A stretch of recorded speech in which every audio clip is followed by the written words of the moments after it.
Attention, ladies and gentlemen, this is the captain. Looks like we're going to be delayed a bit while the ground crew cleans a little old man winter off the runway. Should be on the ground the next 20 minutes. Thank you for your patience.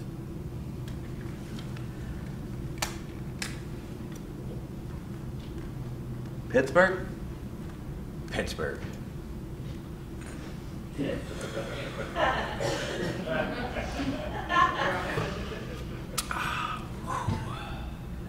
Hey, you still seeing that girl from Austin? Albuquerque?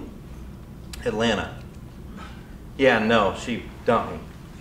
Said I wasn't in town enough. No. Well, that's the nature of the beast when you put on the uniform, man. What about you? You seen anybody? What do you mean by seeing? Like seeing more than once. Oh, yeah, sure. Yeah, no, not like a regular sex thing, something more. Oh, no. No. Mike, let me ask you something. Do you ever want something more than just sex? Like you make a real connection with somebody, like you meet them and you see into their eyes and you can feel this connection to, I don't know what it is, source energy or God or whatever you want to call it. And you just see your future and you see kids and getting married and all that stuff, but it doesn't scare you. It just feels like it's a wave carrying you forward to happiness. You fucker, you had me going there for a minute. Oh, no. I mean, I've had opportunities throughout life, but I'm just not wired that way. I'm just really good at landing and then taking off. You see, I don't think there's anything wrong with that. I wish I could be a little bit more like that, but you know, I'm usually attracted to nice girls who want to settle down. Well, there's your fucking problem right there, man. I haven't been with a nice girl since I was like 16 years old. You gotta go with the loose, mean, shallow women. Those are the ones. You know what we should do? We should go out tonight, hit the town, go pick up some trim. I always love that phrase, pick up. You know, here's a good one. Hey, let's go get some strain. Like we're specifically looking for damaged in the face people. Yeah, no, my favorite of all time is let's go scare up some tail. Like we're just gonna like run down the street with a wooden spoon banging on a pot. Or yeah, no, it's like, hey man, stay at the bar. I'm gonna go in the other room, do something off-putting, and I'll chase them back your way. Yeah. Hey, let's get Roger up here. I'll text him. My ears are ringing. Oh. Hey Raj, what's the action like back there? Not so good. Well, there's a cute guy in first class, but ugh. No, Raj, come on, man. Come on. No. Just kidding. Slim Pickens, boys. Let me think. Well, there is one girl sleeping on another girl, I guess. Go on. Oh, here we roll. Attention passengers. We will be coming into landing here in the Pittsburgh International Airport. Please fasten your seatbelts. Sorry for the delay, we're landing about 10 minutes behind schedule. And, as always, thank you for your patience.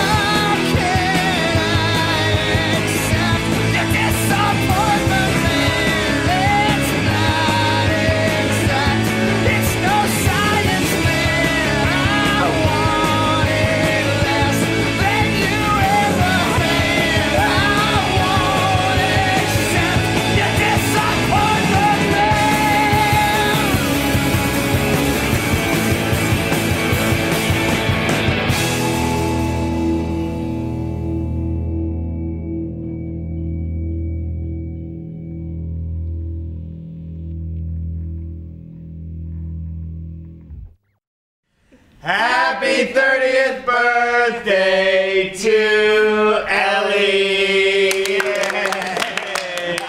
Thanks, you guys. But as you know, I share this birthday with a very important woman. She would have been 113 today. Right. This is for you, Amelia. You're here. Who? Ellie's great-grandma was Amelia Earhart. Right. Yeah. Whoa! Seriously? Yeah. Well, that's crazy. Yeah. Why am I just finding out about this right now? All of our closest friends know, believe me. Yeah, you guys share a birthday and what that weird birthmark, right, Elle? Yeah. And like I've always felt this really powerful connection with her, you know? Like, How does Alex, how does he know? You guys have been dating for like 5 minutes. Try 6 months, 2 weeks, and 4 days. Wow. Okay.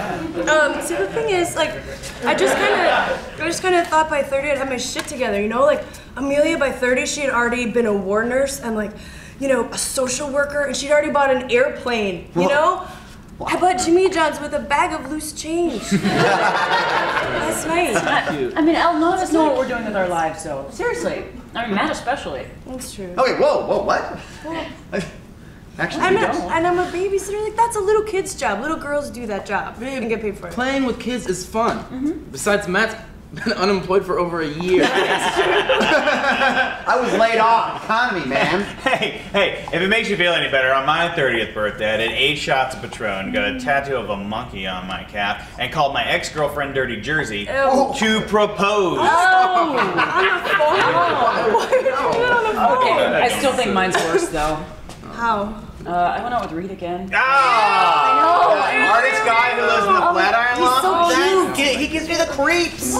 He sent you pictures of his dick. Okay, those are tasteful. They're not. I would have figured out how to do that. Hey, no, hear me out. So I was sitting at the breakfast table the other day when I got one. Oh, fresh. What? They look fresh. They look better after a soap. You guys take a bath once in a while. You'll see what I'm talking That was about. not what I meant. You guys, when I turned 30, I went on a cocaine bender and ended up in Muncie, Indiana on some old lady's couch. Madeline. She said I tried to shave her head. We've all been there. Okay. And he's only your second relationship in 30 years. Okay, red flag, buddy. Sorry. Oh my God, no, Sorry, he's man. right, you guys. He's right. I'm gonna die alone. Babe, I'm right here. Oh my God. Elle, don't sweat it. Don't sweat it. No one settles down by the time they're 30 anymore. Cause the times they are a changing. Bob Denver wrote that. You're probably right. Says the guy who proposed to his girlfriend on his 30th after getting some tattoo. Grow up! I told you that in confidence. Yeah, that's still asshole. pretty raw. You guys are seriously the worst people, I think, No, that I've ever... they're not. They're Yeah. not the worst people. I'm the worst people. Look at my life, babe. I'm falling apart, you know? Okay, seriously, I'm so sick of this. Amelia would not throw herself a pity party. Yeah, at least you don't wear Star Wars pajamas like this guy back here. Whoa, this is vintage. You would kill someone for I those, would you not. freak. Nope. And at least you don't play words with friends at a birthday party. This Have fun. it's tournament. And you don't sleep in a studio apartment with a futon for a bed. It's a junior suite, guys. I told you that, and you've been to it. It's big. You said it was big. It's got an island. I said it was just being nice. And not to mention, you are the great-great-great-granddaughter of a legend. How cool is that, right? That's true. I mean, I guess I probably have some of that like deep down inside, right? Yeah. Yeah. You can do anything. Yeah. I mean, she flew around the world for fuck's sake, right? Yeah. Well, almost. God. She almost... You should leave. You?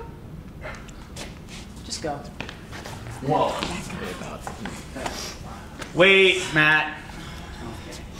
You're my ride. Could you come back in 30?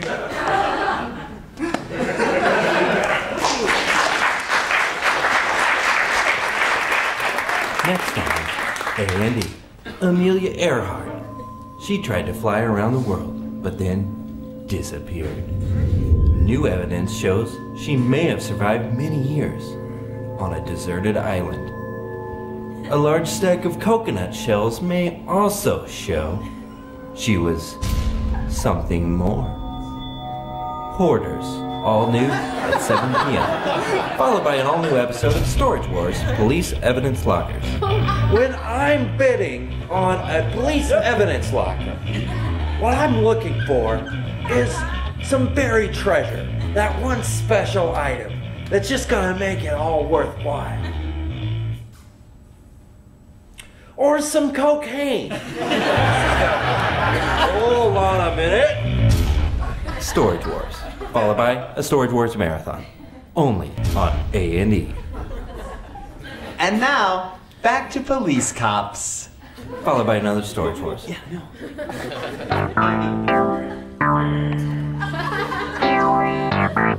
Thanks again for coming in, Officer Fallon. Yeah, anytime, Detective. So what do we got? Well, we want to rattle this guy's cage, just shake him up a bit. Oh, you betcha. I understand you got a history with him. Oh, yeah. I've been dying for a piece of that guy. All right. Follow my lead. Let's do this. Well, if it isn't Gary Cardoza. Good to see you, Gary. Oh, Detective Mooney. Was that a new coat? Oh, you look good. Bet you didn't think you'd see me again, did you, Gary? I'm sorry, I don't know who you Officer are. Becky Fallon. Parking enforcement. Becky, no bells ringing, I'm sorry. Sure. Been a busy guy, Gary. Sure. Been all over town. Does the name Saul the Spider Wabinski sound familiar? I don't know what you're talking about. Word on the street is he owes the cartel a lot of money. That is until last week when he was found dead in his apartment. He was hogtied, beaten, and popped twice behind the head. Here. My goodness, that sounds terrible. Well, maybe if he would have paid these people you speak of their money, they would have left him alone. That's a copy of the parking ticket you got 1 block away from Saul's house on the day he was murdered. You were in the neighborhood that day, Gary.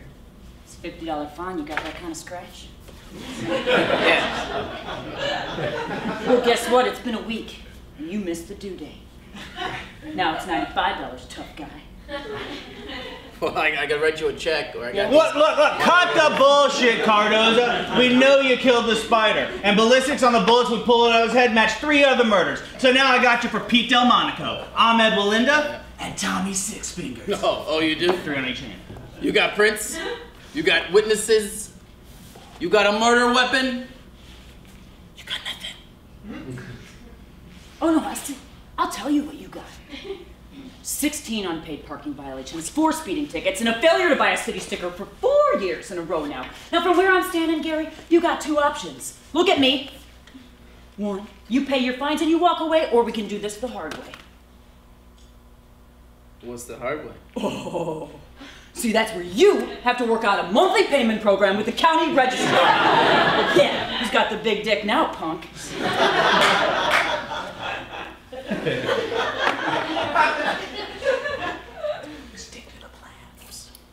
Look, what my partner is trying to say is that... You see these? Red light violations. There's so many of them I can't even count them, Gary. Now, are you gonna pay your fines, or am I gonna slice your eyeball out with this fucking badge? Whoa. You ain't got the balls. Oh, fuck me!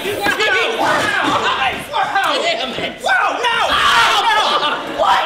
Well, holy shit, what was that? What? You want me to just stand idly by while this carnival clown racks up P-vials left and right? Racks up what?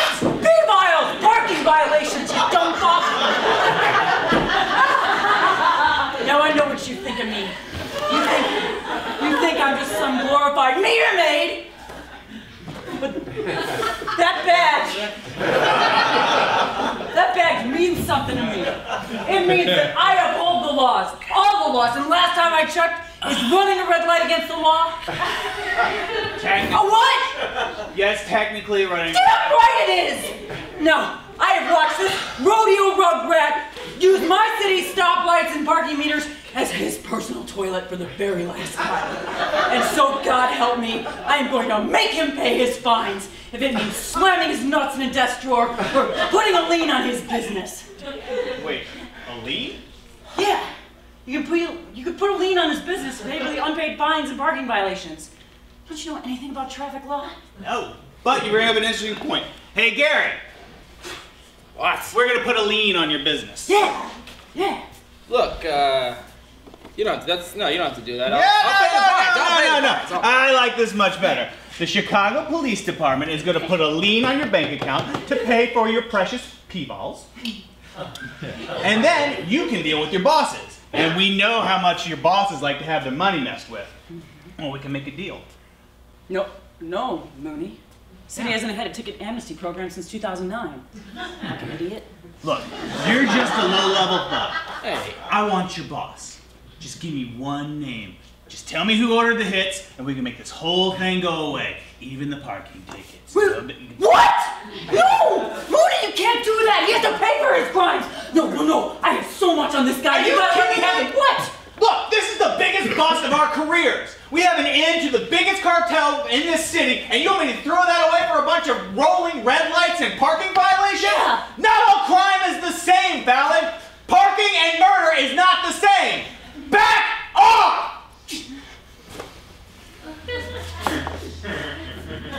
Hey, Becky, if it makes you feel any better, I was never gonna pay those fines anyway. Oh, you motherfucker! No, stop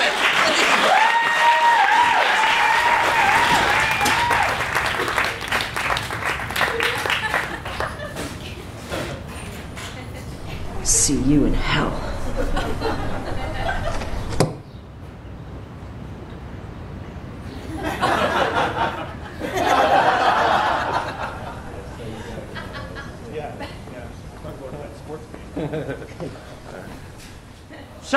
Shotgun. 1, 2, 3, shotgun. 1, 2, 3, 4, 5, shotgun. Fee, fi, fo, shotgun. Knick, knack, paddywhack, give a shot a gun. My grandma and your grandma sitting by the fire. My grandma said to your grandma, I'm gonna set your flag on shotgun. 407 years of shotgun. When I say shot, you say gun. Shotgun.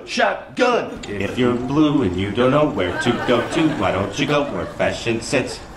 Putting on the Ritz. Different types who wear a day coat, pants with stripes and cutaway coat, perfect fits. Putting on the Ritz. Dressed up like $1 million trooper. Trying hard to look like Gary Cooper. Super shotgun. Shit.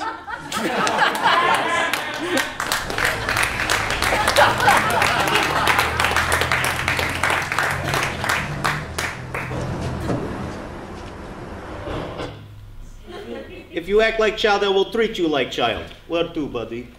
The airport over here. O'Hare? I have no time for your bullshit. Excuse me? If you want nice things, I must work. Sorry, I'm on phone. No sweat. Where should we go? Sir, which terminal? Oh, sorry. I thought you were on the phone still. I am. Why do you make it so hard for me to love you?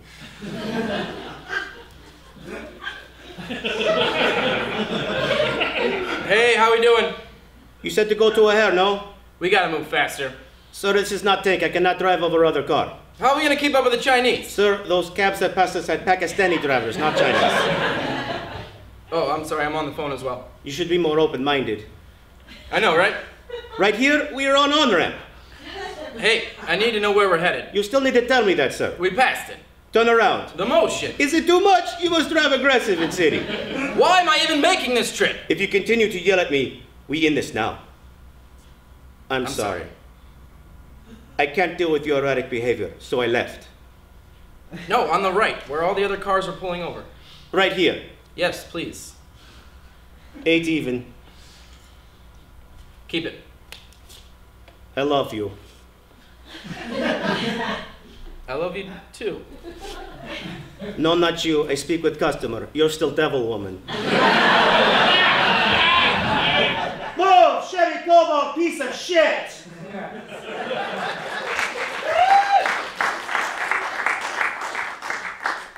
Seriously, Dad? Are you really not going to speak to me for the entire ride to the airport? This is getting ridiculous. You haven't said one word to me in 5 days, and I know you've been avoiding me. I have not been avoiding you. Oh, come on! I know you don't normally take the dog out through the basement cellar door. Dog likes that door. Nor do you make coffee in the living room. Outlet in the kitchen is busted. Oh, seriously, Dad, can we just talk about this? Okay, talk. You're impossible. So I'm going to Asia for a month. What is the big deal? Alone. And it's 37 days. And I'm going to have my phone, and there's internet cafes all over the place. I'll call you as soon as I land or get anywhere. And what happens if you don't land or get anywhere? Okay, be sensible. I am being sensible, quite sensible, in fact. My only daughter, who I love very much, is traveling to a jungle, not to mention a war zone, for 37 days, that's 5 weeks, by herself. Dad, the war's been over in Vietnam for 35 years. Tourists go there all the time.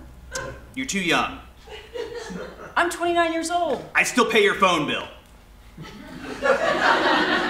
Well, regardless, I'm going, like it or not. You know what I watched the other night? Bill O'Reilly? After Bill O'Reilly. Dad, I have no clue. Well, let me enlighten you, young lady. I was driving myself crazy at the house thinking about the nonsensical things that my daughter is doing, so I turn on the TV, flip to HBO, and I'm like, yeah, I like this actor. He's been in some good stuff. I can never remember his name, but he's a top-notch action star. He's always... What was it, Hostel? Try the movie Taken. Of course it was. Yeah, have you seen that movie? Do you know what happens to the girl who travels by herself to a foreign country? Yeah, I saw it, Dad. And she gets kidnapped and sold into the sex slave industry. Yeah, I know. Karen, you have to understand, I am not like that main actor guy. Lawrence, no. Lenny, no. Look, I don't have the skills and the training and the CIA connections that he has. If you get kidnapped, I can't come and get you.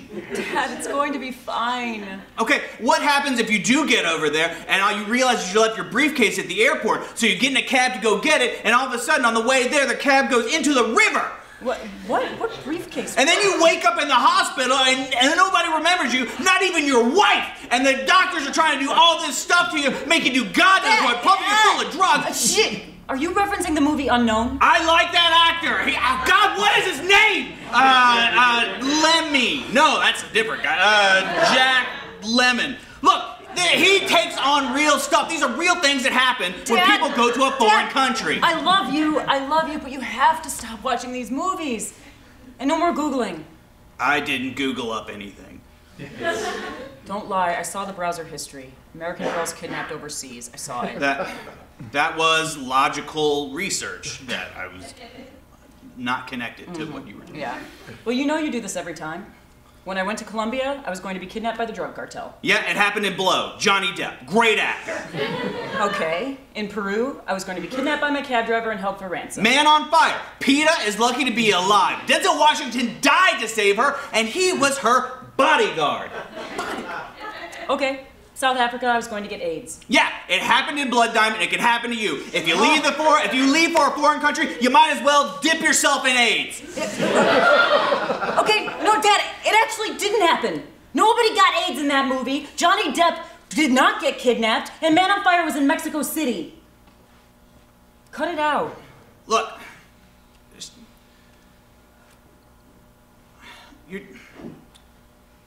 just I worry about you, and no matter how old you get, you're still my kid. So, there's that. Dad, I'm going to be fine, like all the other times. And if I get into any trouble, I have the two-finger eye poke. No bad guy can withstand the old eye gouge. I mean, not even... Okay, what happens if I do manage to rescue you, and then the guy whose dad is the guy I killed, he comes after your mother and I, and then you have to go find us, but you have to find an old CIA spook buddy of mine to help you with your train. What movie is that? That's Taken 2. I Googled that last night. Has that even it's come not, out? No, it's not out. I love you. Be safe. Call me. I will. Have a good time. I love you.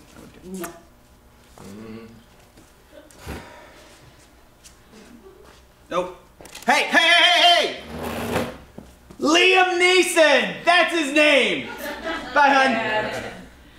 Move, Chevy Colbo, piece of shit!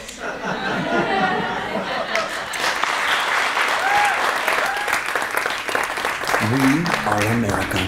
From the waving wheat to the steel skyscrapers. We've seen it all and searched for more. We are young, urban, semi-professionals, and we gotta have what we can afford. We want the power of a 155 horsepower, 4-cylinder, 16-valve engine to get us to target and back with ease.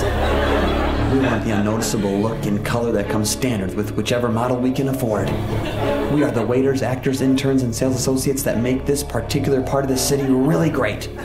We demand a car at the minimum price with special features that our parents' Infinitis and Audis and Cadillacs and Lincolns came with standard a decade ago.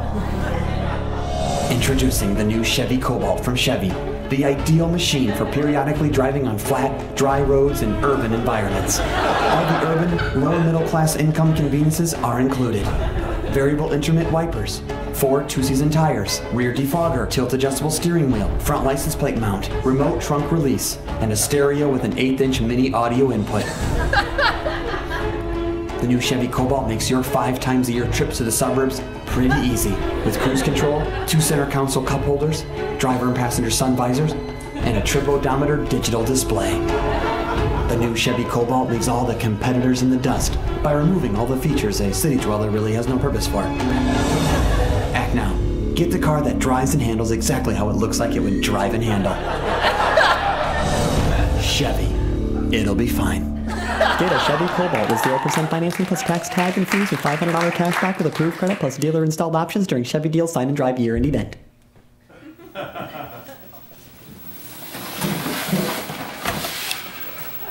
Man, I can't believe you're actually moving to Portland. Yeah, less than a week to go. Man, I'm gonna miss Chicago though. Yeah.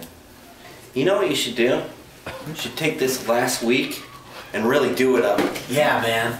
Think of all the things you've ever wanted to do in Chicago and go do them.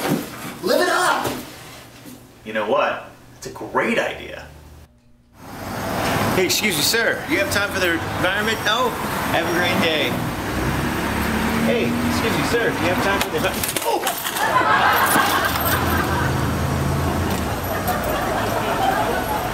That's it, guys. It's everything I wanted to do in Chicago. See ya.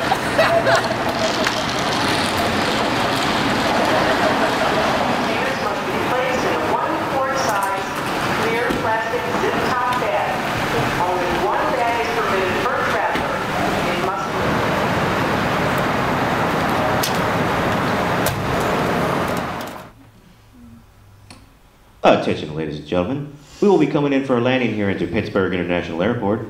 Please fasten your seatbelts. Sorry for the delay. We should be landing in the next 10 minutes. And, as always, thank you for your patience.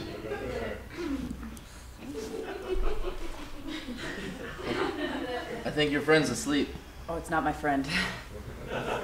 She seems awfully friendly. No friendlier than any of the other women I usually have sleeping on me. On planes.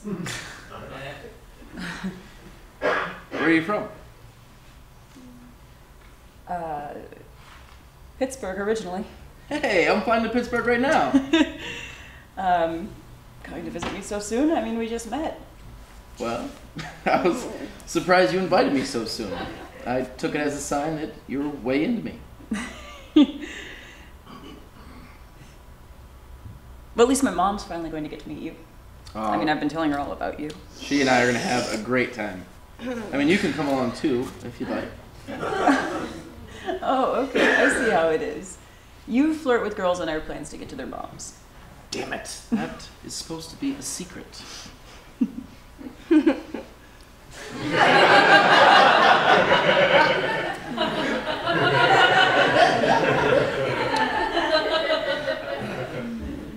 Yeah, I'm actually only in Pittsburgh for a couple of days. Kind of a long layover before I go overseas for a bit. Oh, she's a world traveler.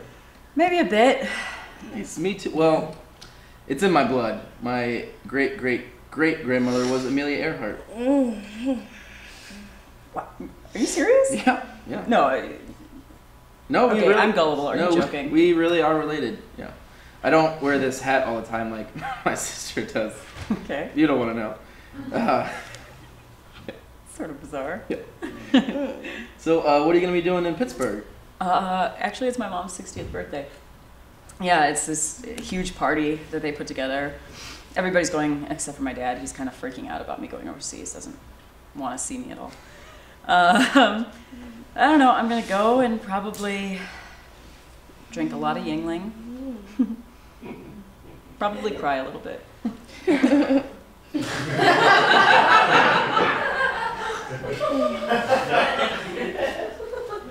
I'm Karen, by the way.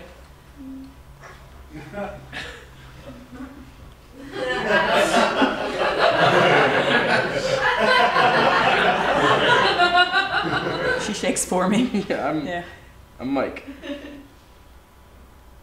Michael? Michael Earhart.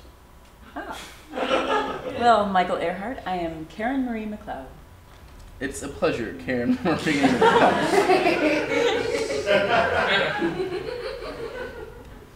You know, usually I fly a lot, and when you're on a plane, you usually just kind of want to keep to yourself. I don't know, but you never know when you might meet somebody pretty amazing. I got the moves. Like this lady right here. She's singing moves like Jagger. I think she is. It's very catchy. I like that song. Hey, Michael, how would you like to hang out with a bunch of older people you don't know who are embarrassingly wild for their age and are still way into the music from the Summer of Love? Well, I absolutely love the sitar, if that tells you anything. I don't know what that is. It's an instrument. Okay. I take it that that's Summer of Love. Yeah. Okay. Well, are you free tomorrow at 2? Actually, I'm supposed to do And welcome to Pittsburgh. Sorry for that delay again. You may now use electronic devices and, as always, thank you for flying Southwest Airlines. You know what? Seriously, don't worry about it. That's so awkward that I asked you. I'm sorry. Just forget it. Charlie, hey, it's Mike. Look, man, my flight got canceled, so yeah, I'm not gonna be able to make it. So yeah, let's reschedule. I'll call you next week. All right. Bye-bye. Did you just cancel your plans? For the weekend. Huh. I'm sorry.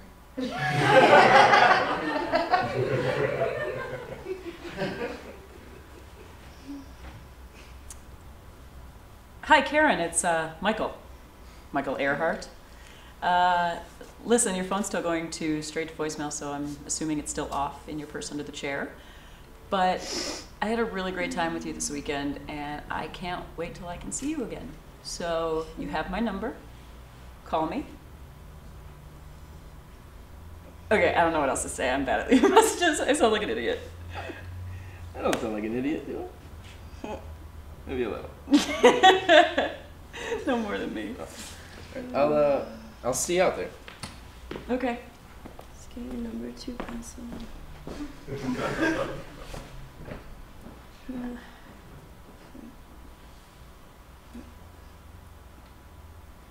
Excuse me, miss.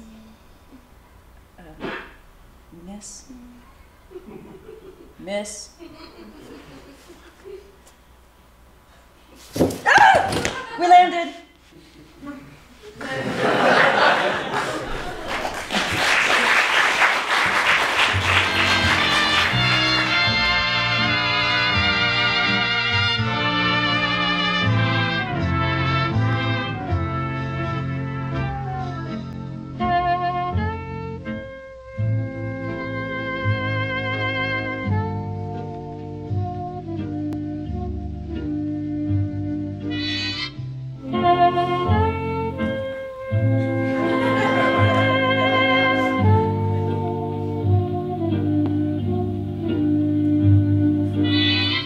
Hello. Hey, are you the same guy from Chicago? I drive very fast to Pittsburgh to pick you up.